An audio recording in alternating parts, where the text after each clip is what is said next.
Quand vient le temps de soutenir nos jeunes et de développer leur persévérance, plusieurs aspects sont à considérer. Le jeune en tant que personne, la communauté au sein de laquelle le jeune évolue, l'école qu'il fréquente et bien sûr son milieu familial.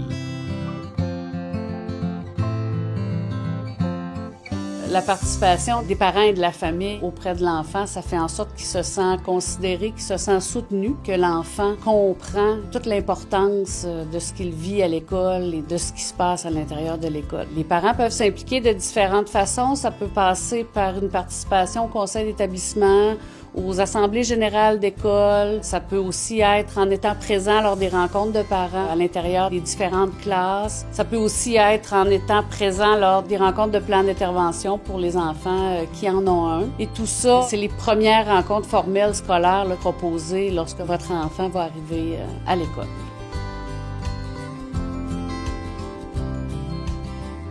Ça peut être par l'implication, oui, mais ça peut aussi passer par des petits gestes au quotidien.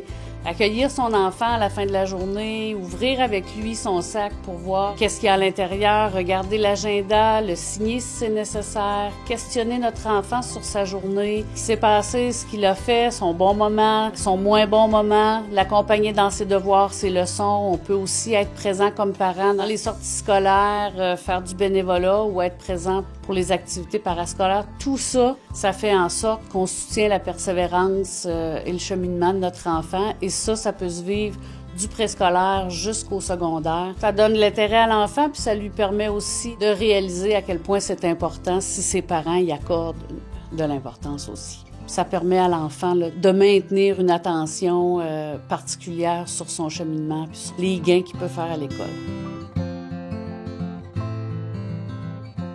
Ce qui demeure le plus important, c'est de croire en la capacité de son enfant, de viser à ce que notre enfant vive des réussites qui s'améliorent. Il faut reconnaître les efforts qu'il fait, puis croire, puis encourager ses rêves. Je pense que ça, c'est des clés importantes de la réussite. Mais au-delà de la persévérance, je pense que ce qui demeure le plus important, c'est d'être intéressé à son enfant et à ce qu'il vit, de maintenir une belle communication, puis une communication constante avec son enfant, avoir du plaisir au quotidien, lui démontrer notre intérêt envers ce qu'il vit, puis envers ce qu'il devient comme enfant.